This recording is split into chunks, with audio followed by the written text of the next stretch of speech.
Hi, everyone. Thank you so much for joining us today for our panel discussion webinar. My name is Susie McEuen. I'm the Vice President of Strategic Market Sales at Oak Street Funding. I focus primarily on providing capital to advisors and RIAs, and I've been following the market and I'm listening to the questions that you've had, and I thought it'd be a great idea to bring together my colleagues and one of our partners to help answer some of the questions we all are hearing at this time. First, let's start with introductions. Rob? Sure. I'm Rob Roach. I'm the Director of Underwriting at Oak Street. I've been here about 6 years after spending about 20 years in corporate banking, and really lead a team of experienced underwriters that underwrite new transactions for prospects and really monitor the financial performance of our existing client base. Hi, I'm Adam Farag, Vice President of Strategic Markets here at Oak Street Funding. Been here about 6 years, mainly lending to RIAs and CPAs. And I'm Matt Reynolds. I am the founder and president of Bristal Lane Group. Our firm is focused on compliance, accounting, and transition support for broker-dealers, RIAs, and other financial institutions across the country. Matt and I have been working together for many years, probably like 5 years or so. At least, yeah. Yes, and it's been a great partnership. And I'm excited to have this group here today as we're going to answer some of those questions around compliance, growth strategies, and through this group discussion.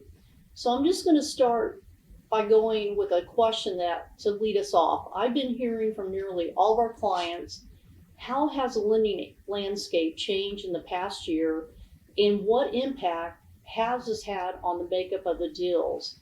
And one of the things also, besides those questions, in the last 2 weeks, 10 days, we have been experiencing a lot of change with interest rates. The Fed's met, prime went up 25 basis points. We're now at 8%. And that is the highest it's been since 2007. So there are a lot of advisors, CPAs out there that may have not experienced some of the things we're experiencing now. And then particularly the recent bank failures with Silicon Valley and also Signature. So there's been a lot of things happening even since we sent these questions out. And I think it's really important that we provide some comments as far as questions that you might have. Oak Street Funding. Oak Street, we're a subsidiary of First Financial Bank, and First Financial Bank is headquartered in Cincinnati. It's a $17 billion bank, been around since I think 1853. And so we have a lot of information that's out on our website as far as the stability and the ratings of our bank. But the one thing I want to do is pass it over to Rob Roach, our Director of Underwriting, because he can speak to where we are as far as our lending capabilities and what has happened recently in the market. You know, there's been a lot of change, obviously, in the marketplace in the last year, and especially in the last several weeks. People are concerned about the financial condition of their partners. I feel very fortunate to be with a strong company that really hasn't had to change a great deal of our lending model. We've had a great lending model since we started, and being established in all the verticals that we compete in, it really has allowed us to be consistent, which is what our clients like, the consistency that we can give them.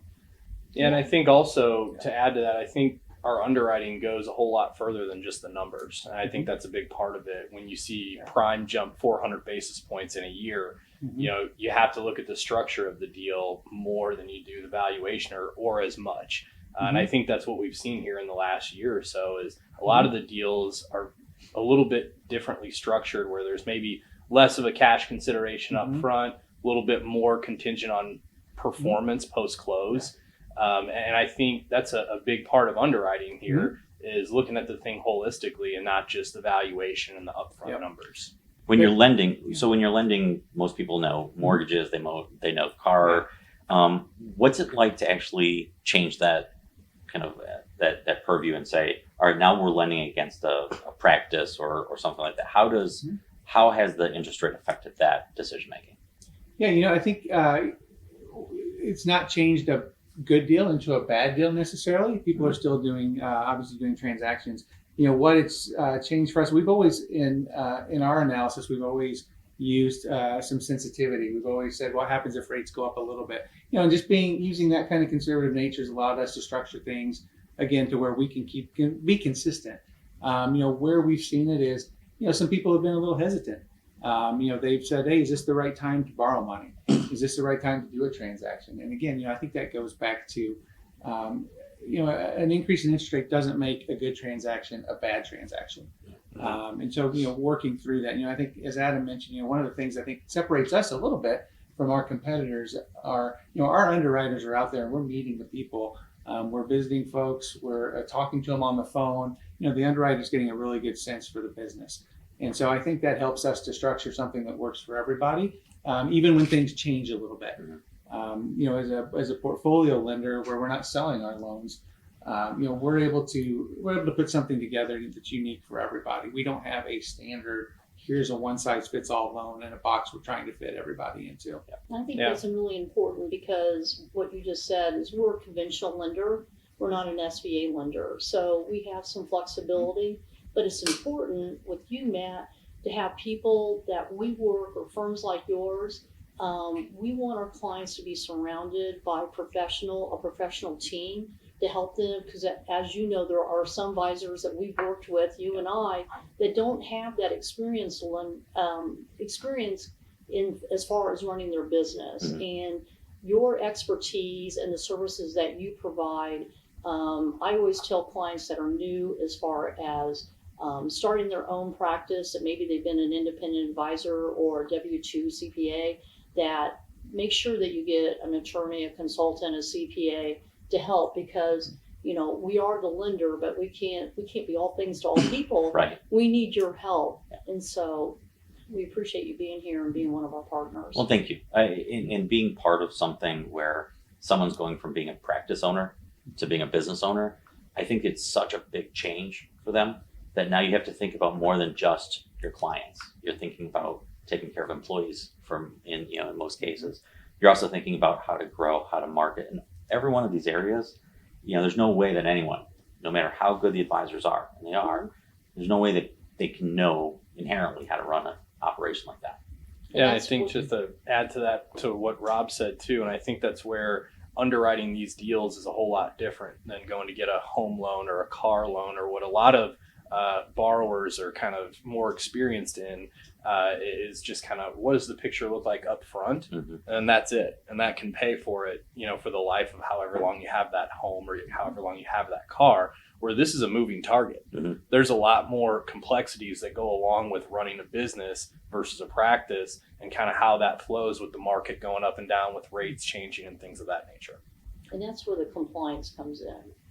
And that's where we all have to work together and get help from you as well, is the continuing monitoring and the things that we have to look for to qualify that borrower. And those advisors or businesses that have not borrowed on behalf of their business, they don't realize some of the complexity as far as the things that we look for. We're gonna check your taxes. We're gonna check your ADV. To make sure it's current, and your registration. I just had a borrower yesterday that started their own firm a year ago, and he did not realize that he needed to file again with the state. It's little things like that. So, and that's where It's organization. Exactly. A lot of times we'll call it a book versus a business. When you have a business, I think there's many other things that get involved with making sure it's successful going forward, and it's one of the things you're here. I appreciate it. I will say that the folks that we've talked to who've worked with you, the nice thing that they can always rely on is you know the business, right? I mean, so going back and being consistent with the way that you the way that you go about lending, that's important. It's just as important for those people to be able to say, all right, great, my bank reminded me I have to do this related to compliance. And that's important. In a lot of ways, they rely on you guys as much as anyone else to make sure they're getting it right. People want banks to be boring. Yeah. Boring and predictable. I mean, that's because they want to understand, but they want to know kind of what their reaction, your partner's reaction is going to be, right? Because unpredictability is a scary thing sometimes. Agreed. Yeah, agreed. Well, let's, before we get into more compliance, how about if Rob and Matt, if you can provide us some examples of key performance indicators Mhm. and what is needed and what is looked at, and from your side as well as from underwriting. Sure. So Rob, what do you think? Yeah, when we're looking at evaluating a business or firm, one of the things we're looking at, a couple things. One is AUM growth. We're wanting to track, how has your book grown? How has it performed, in the last several years? And so we're looking at that. We're looking at trends. We're looking, is there been a trend, hopefully an upward trend in fee income? Mm-hmm. Fees are how has that gone? And then we're looking at the financial performance of the firm as well. Your ability to generate, sufficient profit, not only to pay us, but to give you as a business owner the lifestyle you want, because that's why you're doing it in the first place. We do that with a couple different things. We use a couple different covenants. Normally, we try to keep it as basic as we can, but we try to look at your ability to repay our debt. We call it debt service coverage. Just the ability to generate enough cash to repay our debt, and again with some margin for some unexpected things, as well as leverage. How much debt are we actually laying on top of the business, and we want to make sure we don't overburden it, so that there's obviously enough money for the the owner to live the lifestyle they want to live. I think from when we look at it, it's not just the economics that play into it. So generally, we start with a conversation. All right. So from indicators, it would be how long have you worked with your partner, if you have a partner? How much do you talk? Right? Do you think about things the same way? Do you think about spending money and investing in your practice the same way? A lot of what we do, especially launching businesses as well as helping with transitions, is really forcing that conversation, right? And it's funny, you can have these advisors who have the toughest conversations with their clients, and it's very uncomfortable for them to make those statements. So an important one is time frame and how much time they've spent with their partners. As we get into compliance, the easy answer is, what kind of history do they have? So in general, advisors, we've seen, the majority of the advisors that we're talking to, clean U4s, that's a regulatory history. And they've always understood what they're supposed to do from a compliance standpoint. Those are the people that when they leave, they know that that's something that they don't want to have to deal with. They want to hire a professional to do it. So as we're looking at teams, one of them is what's their experience in that space. And then I think the last thing is really just around their business plan, right? So you guys look at that, you look at the trends. We try and educate the advisors that sometimes going independent and starting your own firm isn't always the right answer, right? Sometimes it is partnering, sometimes it's joining another firm. And in all honesty, sometimes it's better just to stay where you're at if you can accomplish what you want. So we try and, again, have those conversations. It's easier for them to answer their questions then. That's great that you do that, because sometimes when they get to us and we're kind of wondering if they should be really running their own business, you're right, not everybody can do that. And so it's always good to hear that they are partnering up to help get that consulting advice to make sure they make the right steps, especially even if they're going from, even a W-2 to RIA. That's a big step. Yeah. Here's a question for you.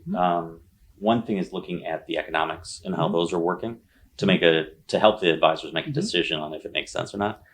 What else do you look at, right? So you said it. Sometimes there's people who are great advisors, but they may not be perfect for going independent, right? Running their own business. Yeah. What do you guys see and how do you look at that? Well, I think it's kind of goes back to having a book versus a business and getting the idea of where are you headed. So a lot of folks come to us that are W-2 advisors and they have a big plan for growth, right? They say, this is what I'm going to do. This is my business plan. I want to be X amount of AUM in X amount of years. And I think that's, kind of a big red flag on our side where we say, you can't just measure it and put a timeline and say, I want to grow this fast and this quick. You have to have the plan for how you're going to build that infrastructure. What's your back office going to look like now that you don't have a back office? And I think those are all things that we're going to take a look at when we look under the hood is, you got to build it from the ground up and not backwards. And I think too many times guys that are going from W-2 to kind of starting their own business, kind of have that flipped. And I think that's a lot of our first conversation, and a lot of times where we, bring consultants in and we want to help educate these guys that, hey, this is going to be a process. Let's talk about transitioning assets. Let's talk about inorganic growth. Like, how do you go out and get a client? How do you get referrals? Who does your compliance? Who does all the back office support that you used to get from the wirehouse that you worked in? I think that's a big part of it.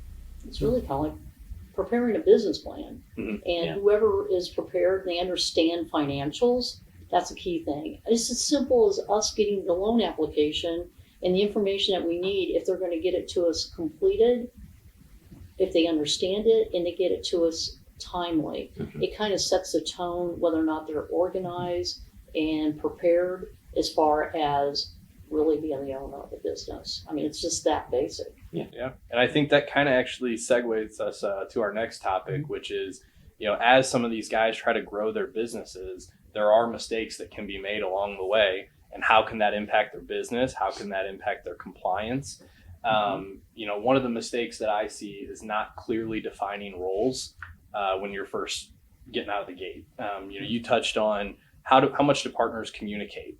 When you have a buyer and a seller in an M&A transaction, how much are you focusing on what their roles are going to look like post-close, and who's going to be handling what versus just the numbers on the valuation? I think that's a big problem when you get guys that are maybe rushed too quickly into a transaction, is they see a valuation number that looks right and they see a structure that works okay, but then they didn't talk about the operating agreement, who's going to be responsible for what, and maybe your idea of client relationship management and my idea of relationship management. So, Susie, would you like to weigh in on that? I agree. I mean, they got to have that chemistry. They got to define those roles, and they need to know what the expectation is for the next 12 months, especially if it's maybe it's an owner that is, obviously exiting from the practice. The one thing that we love is when there are situations when it's a merger acquisition and they've known each other for a long time. Same market. I've got one right now that I'm working on that they were competitors, but they've known each other and they've been friends.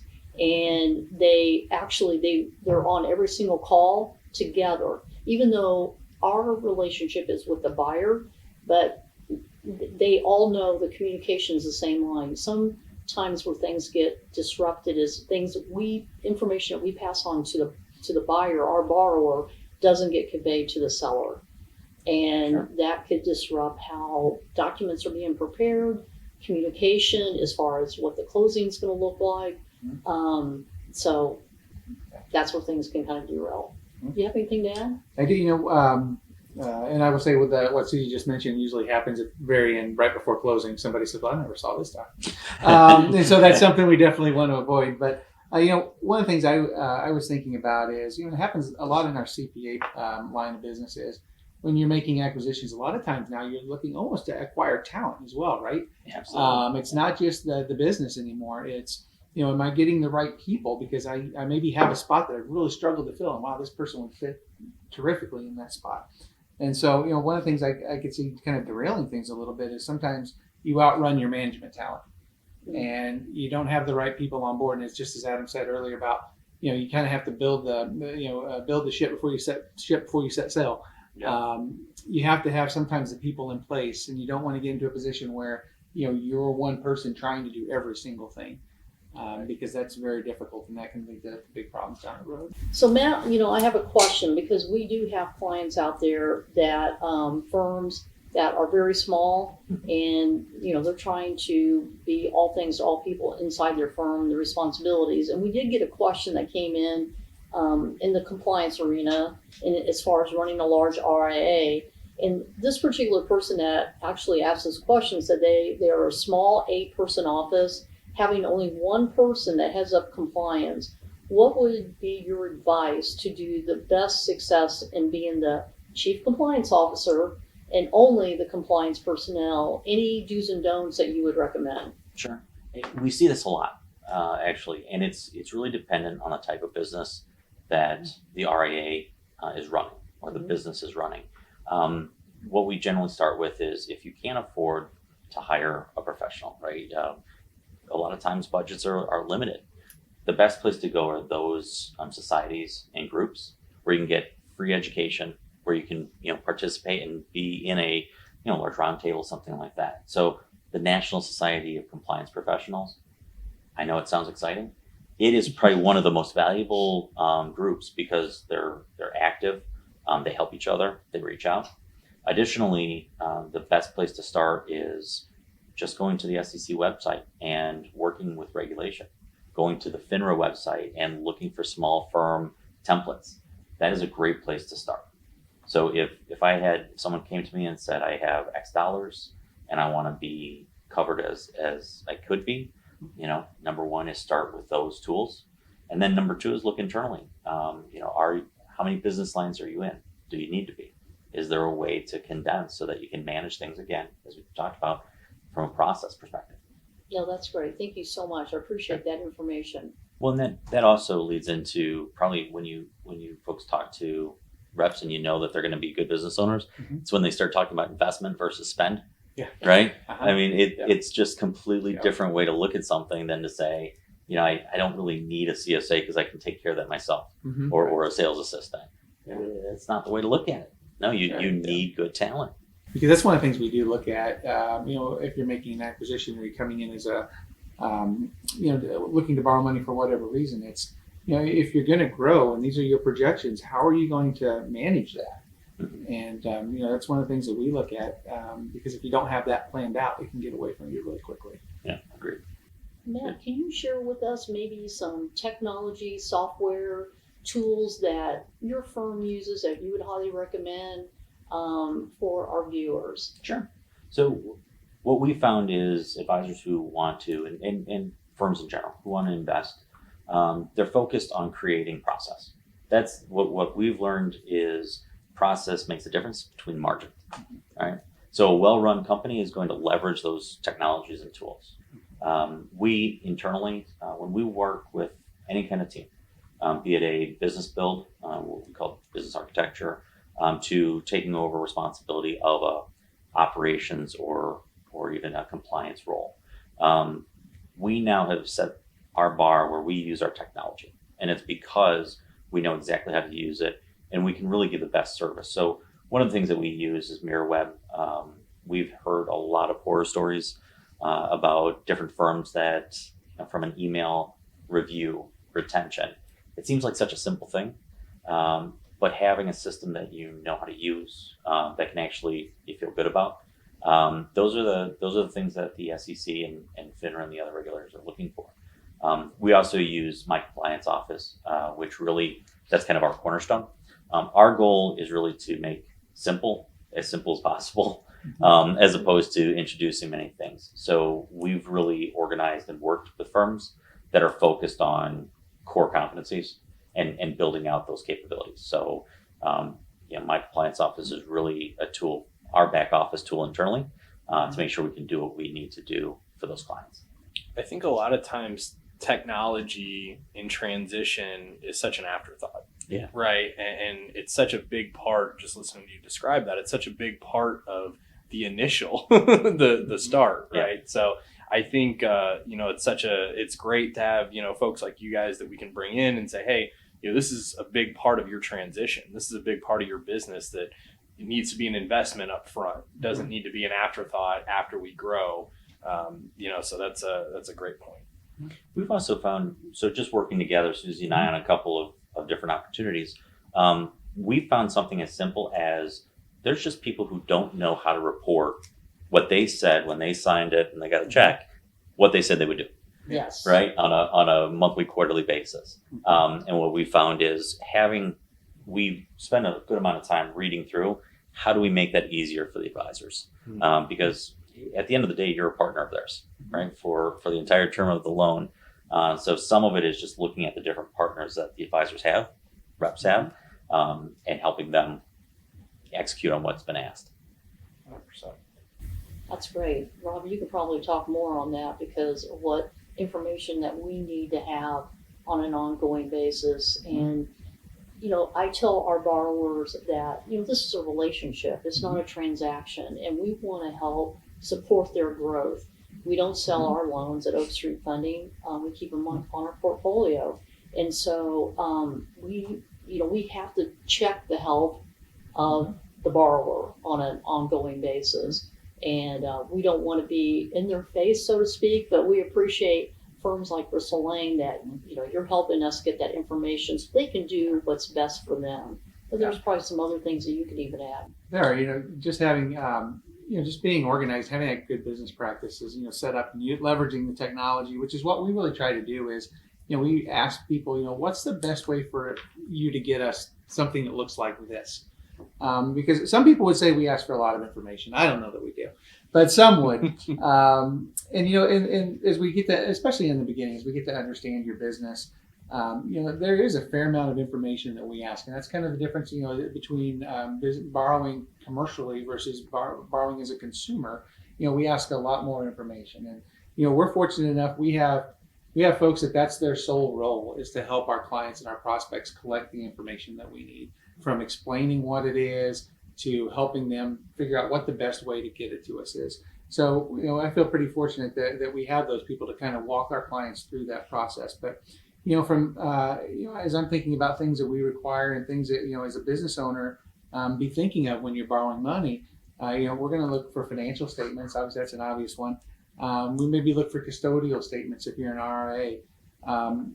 Basic information about your client makeup, your book makeup, tax returns, personal financial statements, those type of things, and all the way down to organizational documents. And a lot of folks haven't touched these organizational docs for a long, long time. Yeah. So, getting their hands on them is something sometimes of a challenge, but it's a good process to go through because, we're going to look at the good standings. We're going to look at the operating agreements. We're going to go into that kind of detail, which, oftentimes ends up helping our client because they see something in there that, well, I didn't realize I did that. Yeah. Mm-hmm. And so, we're able to kind of bring that to light. But I think just that being organized, it makes the process so much smoother, to go through.